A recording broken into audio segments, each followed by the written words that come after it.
I done took so many losses. I'm strong, but I'm exhausted. Man, I swear I'm overdue for a win. I was slipping, damn, that lost me. Nearly put me in my coffin, but I swear won't let them do it again. Now Papa still, them demons real, and that's the reason why I smoke and pop pills. This shit for real, how you clutching on your steel. Better keep it near, where I'm from is either kill or be killed, yeah.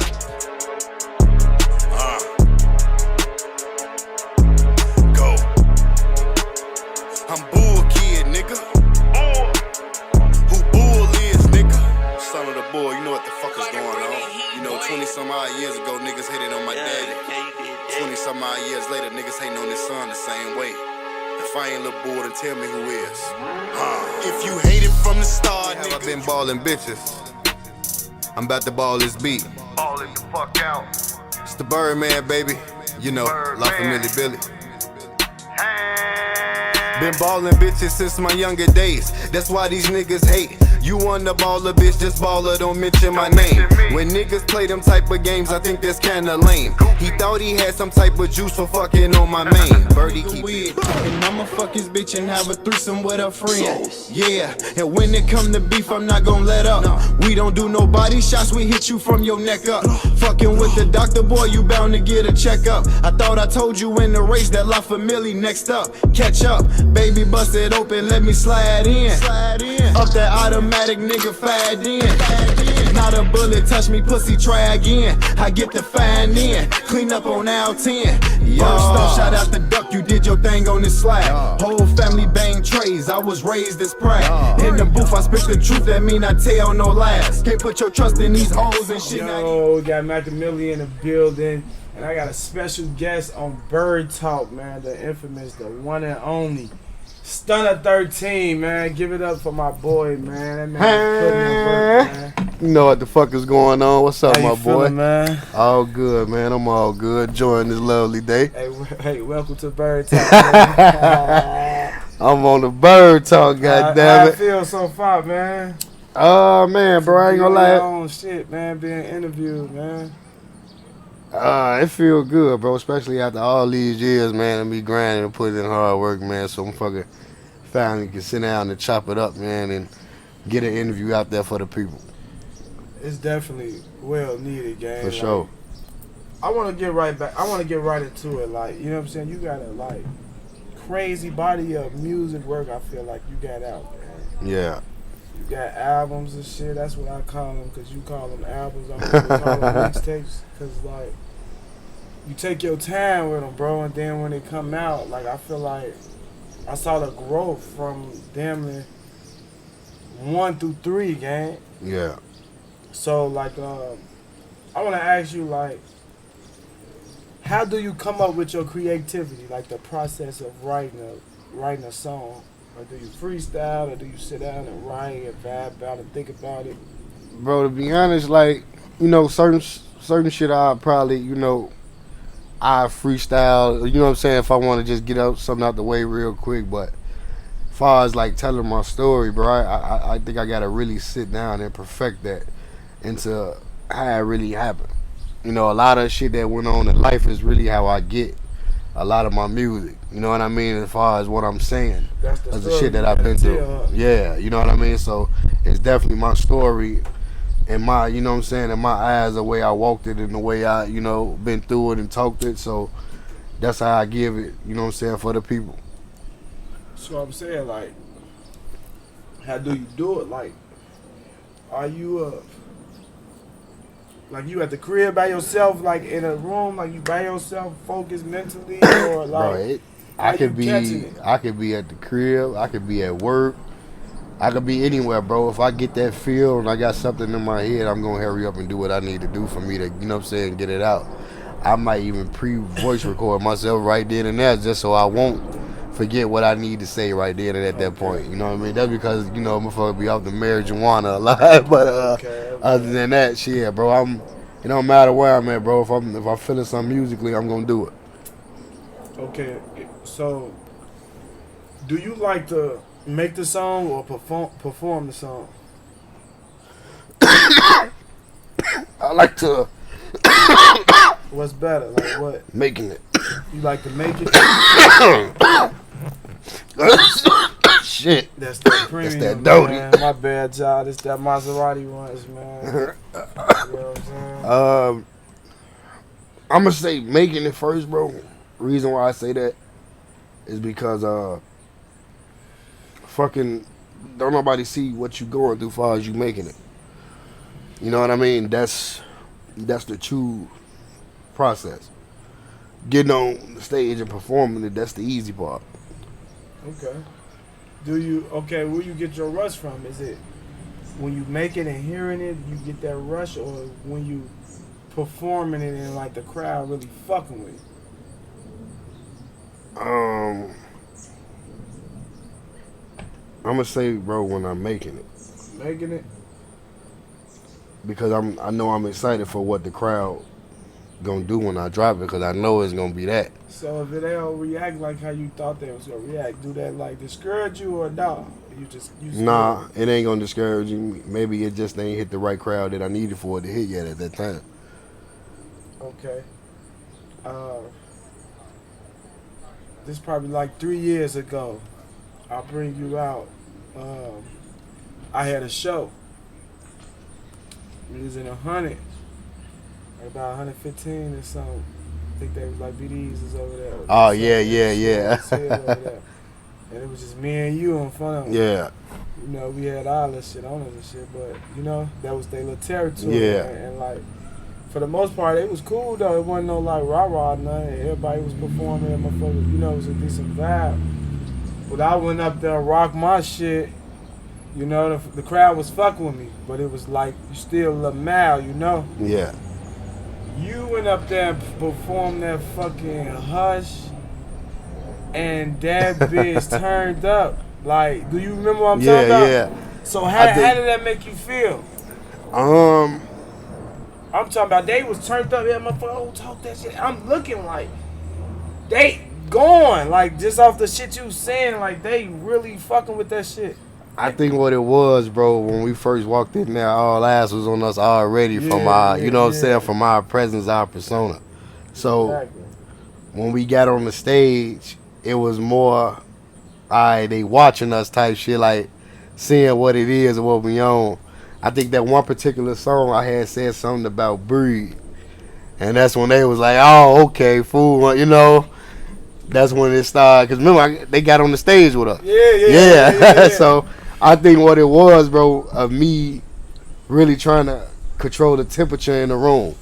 And you know what I mean? And that's what we end up doing. So we end up, you know what I'm saying, end up rocking the crowd. Because soon we got out there, motherfucker, everybody was fucking to us now. It was love. Yeah. Like, they fuck with it, you know what I'm saying? Keep pushing and shit like that. Versus when we got there, the atmosphere was just like a motherfucker look, and it was more of a territory thing. Yeah. I think it was more, motherfucker thought, you know, we was from, you know what I'm saying, a little area or something they was in tour with. So question is, do you think you perform best in a heated moment or a mild moment? Ooh. Bro, I'm going to say heated. Because it bring it out of you. Like Yeah, you got a 'cause point to prove? Not that, bro. It's like some shit might go on in the club between the motherfuckers. You know what I mean? And it'll try to club it like a die out a little bit because, you know, altercation. But it's like once you get on that motherfucking stage and you got some vibrant ass music that can turn the club, you know what I mean, back to the direction where it need to be far as partying and clubbing. Mm-hmm. That's a definite, you know what I'm saying, a difference on the music. Especially when you got an artist that can turn it up too. You know what I mean? So I think in the heat of the moment, I think that's when I can really go, because I can turn a bad situation good. Yeah, you definitely rocked that motherfucker. That momentum was up there. Alright, so alright, let me go on into some of these notes, man.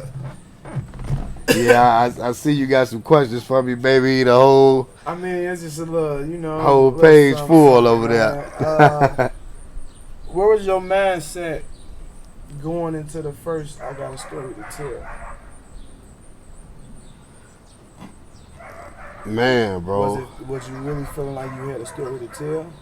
Like you had a point to prove, or you had to get some shit off your chest? I'm not even gonna say it was a point to prove, bro.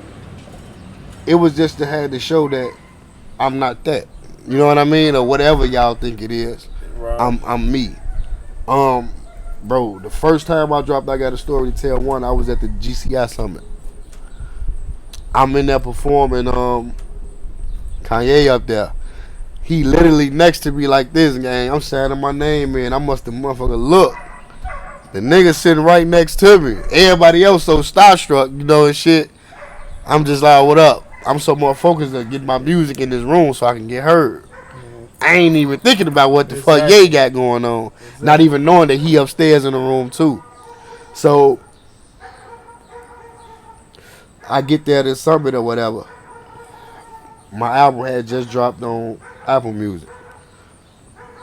I feel like with that album, that was my man.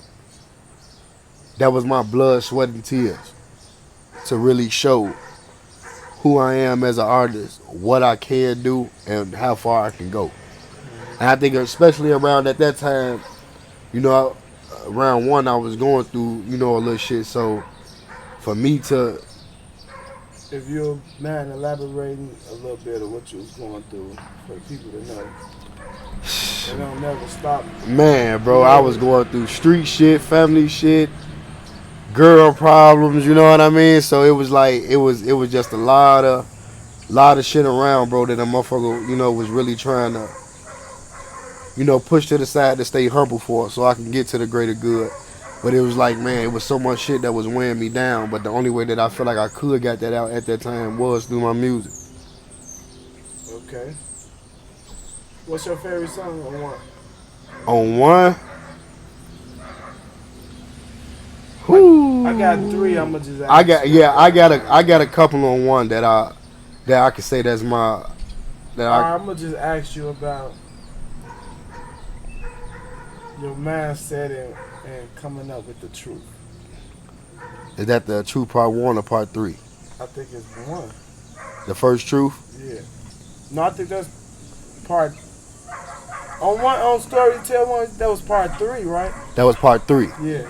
Because that was the first one. Yeah, that was the first one I had put on the album. Mm-hmm. Part 1 and Part 2 was then was more like, you know, singles that I put out. What was you going through on 03, and why did that one make the album?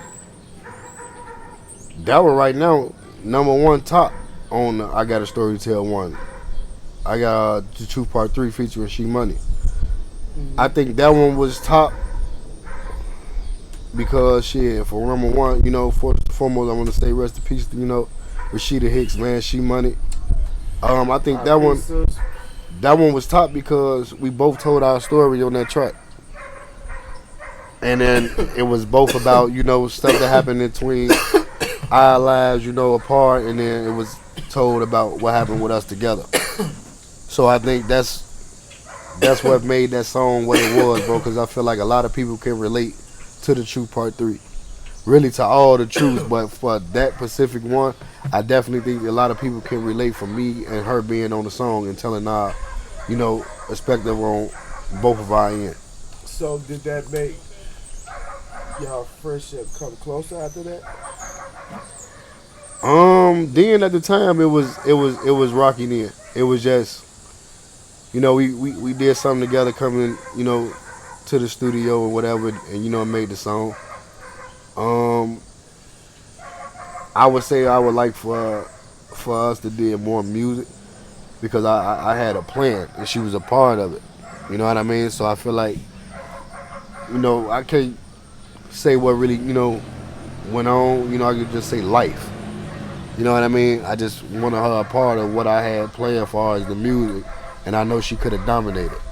And a lot of these females that I hear out here, I know they wouldn't be able to touch her. I'm gonna listen to that, you know, Truth Part 3, man. Look it up, man. Apple Music, you know what I'm saying, all music platforms. I Got a Story to Tell 1 and 2 is on there right now. Alright, so we still on 1, man. When it comes to the hit, how was you feeling and what inspired the hit? Kels, man. Rest in peace to my boys, Kels. I'll be Kels, man. Kels had a Not to cut you yeah. off, man. Go check out that. I think I'm Kels, man. Bro just dropped that video on that. I think I'm Kels, man. For sure. With that, bro, that's really bro's song. I just get, I was on the hook. I put him on the album because, Kale's been rapping for a long time, bro. Especially like growing up in the hood, bro. Motherfuckers used to see him and my uncle them out there freestyling and shit. So I felt like Kale's definitely, he needed to be heard, bro. You know what I mean? At that time, I know he was going through some, things. He was sick or whatever. So I felt like he needed to get out there and his legacy, need to live on at that time. You know what I mean? So it was only right for me to put him on the album. And I also got another song with Kels that ain't dropped yet. So hopefully they go on 3. If not, but I'm definitely going to drop it as a single. I know due to his loss, it was a big impact, like, to you, man. Like, if you want to let the people know, like, how was he a brother to you, and how was the impact of him passing, and how did it affect you? Kels, Kels is way older than me. He had, kids by my auntie. 2 beautiful little girls. That really affected me because, like, when he left, you know what I mean? Just looking at his kids and, seeing how much they look like him. You know what I mean? And he not around no more. So to be honest with you, bro, I think that's really why I go hard a lot. It ain't really just for me, bro. It's for my family as well, because I look at everything all the way around the board. We all been through something as a whole. You know what I mean?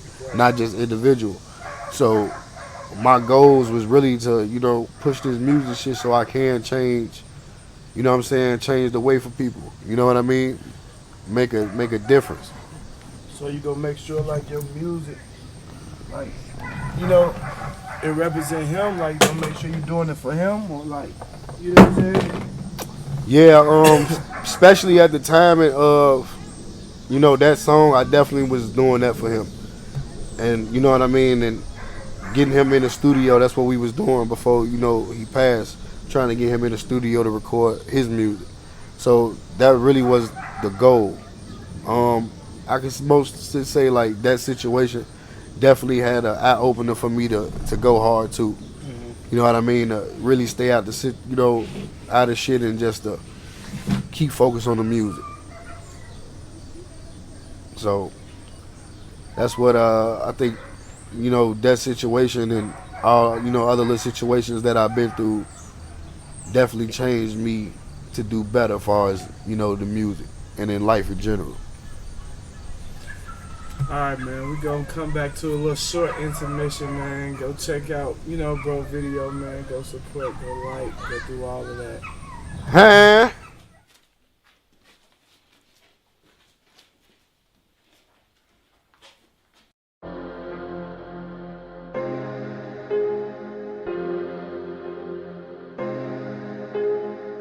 There's too many niggas that seem like they wanna be like me,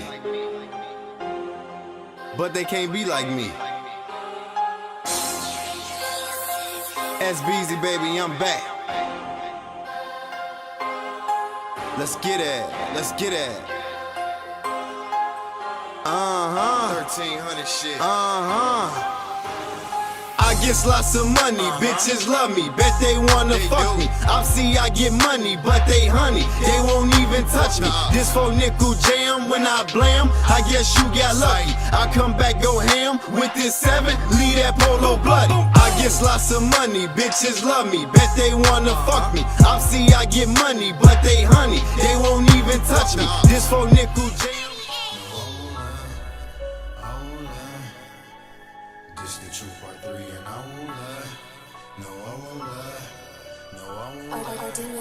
I done took so many losses. I'm strong but I'm exhausted, man. I swear I'm overdue for a win. I was slipping, damn, that lost me. Nearly put me in my coffin, but I swear won't let them do it again. Now Papa still, them demons real, and that's the reason why I smoke and pop pills. This shit for real, how you clutching on your steel.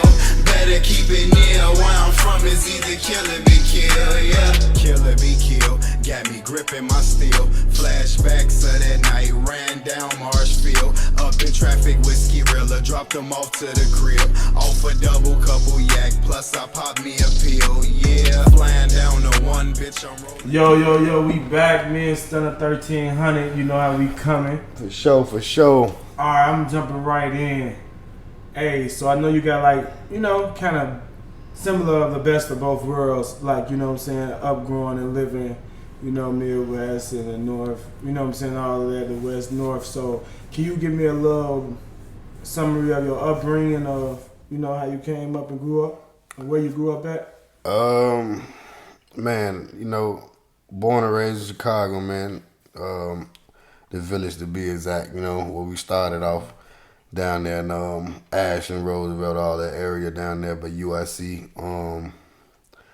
Really moved out throughout the whole Illinois, man. We migrated out north, you know what I'm saying, Northwest and shit, and then after, you know, Northwest, I migrated back West Inglewood, so you know what I mean? So I've been all through, but just speaking on the city and the birds aspect, man, I done seen it all from, you know, from being in the city and seeing shit out there in the burbs as well. So it ain't really too much of a difference. Motherfucker gonna get down out there, you know, in the burbs, motherfucker gonna get down in the city.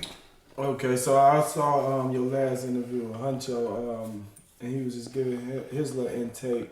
Can you give me a little more intake of like the burbs and like where you started up and who you started up with and, you know, what y'all formed and, you know, basically like y'all day ones and who you grew up with making the name out there? Bro, you know, growing up and shit, man, especially out there, like, you know, towards the north and shit, it was a few of us. Like, you know, some people may know me now as FBG Bigger. You know what I mean? Shout out to FBG Bigger. Some are like, you know, Brick Youngster and his brothers, you know, Lil Chris and stuff like that. You know, they related, you know, the Duck, Tragic, Mag. Like, growing up around there, bro, it was, you know, everything was, you know, fun. We all rap, you know what I'm saying? We all did, you know, shit growing up, you know what I mean? The motherfuckers, you know, as we got older, motherfuckers migrated and went off different directions and shit, but far as... Because I only heard about it, like, you know, I heard of some of them people that I ain't heard of some of them, but, you know, like that was the circle y'all formed, like y'all, that was who you was hanging around with. Yeah, at the time of, you know, being around there, that's who I was, you know, around, was, you know, a lot more out, you know, around so I'm saying, like, how y'all make y'all print, like, what's the shit y'all was into doing to make y'all name and make y'all print and, you know what I'm saying, doing like, what was it, like, if y'all had to do what the fuck y'all had to do to survive, get money, whatever. Shit, your typical, you know, day-to-day shit, you know, everybody was different. Some of us just robbed, some of us hustled, some of us worked, you know what I mean? So it was the, you know, typical everyday shit. You know, everybody just found you know what I'm saying, what they hustle was and just stuck with it. You know what I mean? So as far as the guys, everybody had motion. You know what I mean? Whether you was working, robbing, you know what I'm saying, selling drugs or whatever you was doing, you know, everybody had some motion. Okay, I heard some of them, I know some of them names rap, so I saw Huncho gave his little top 5. What's your top 10 of the North, man? Oh, who you really think, man? And it could go by who started off this shit or whatever. Your truth or how you feel, who in the game or who helped started the North. as far as coming out the North, man, at the Burbs, yeah, whew. 10. Or get close to it. You know, a lot of people be throwing themselves in the category, so I guess I'm gonna throw, you know what I'm saying, I'll put me up there. My little brother King Quan. The ones that, you know, that I started off with growing up, man, Mac the Shooter, Bigger, Tragic, Cold Hard Zoe, my boy The Reason, you know what I'm saying? 3 more coming out of there. It was a guy, he can rap too, but you know, he was more singing too. I like his singing shit. His name was Tremaine. We called him T-Main. He was also our engineer and producer. So that's dope. T-Main was definitely in my pick. Who else can I say that it was? It was a guy named Miles. He went by Clueless at the time. He was real cold. So I can say for sure him. One more. What? And I'm gonna throw Huncho in there. Okay, that's dope. I'm All gonna right, you throw got. bro in there. So you got Huncho. Out that little group, is that the only person you interviewed from like all of them? Yeah, so far, like him and the reason came home and I got him in the interview. Want to get him on some more shit, you know what I'm saying, when his music get more dropping and out there and everything, so you're gonna be seeing more, bro. So I feel like the little top 10, that's a dope 10 from the North, you know. Yeah. Is there any of them names that you said you gonna try to get on the show so they could, you know, say their little side of how they feel? Yeah, hopefully soon. You know, some others, you know, part ways or whatever, but hopefully some of them, you know, I can get them on the, you know, BirdTalk, and we can, you know, let them know and get their idea and they take on, you know, the North. I done took so many losses. I'm strong, but I'm exhausted. Man, I swear I'm overdue for a win. I was slipping, damn, that lost me. Nearly put me in my coffin, but I swear won't let them do it again.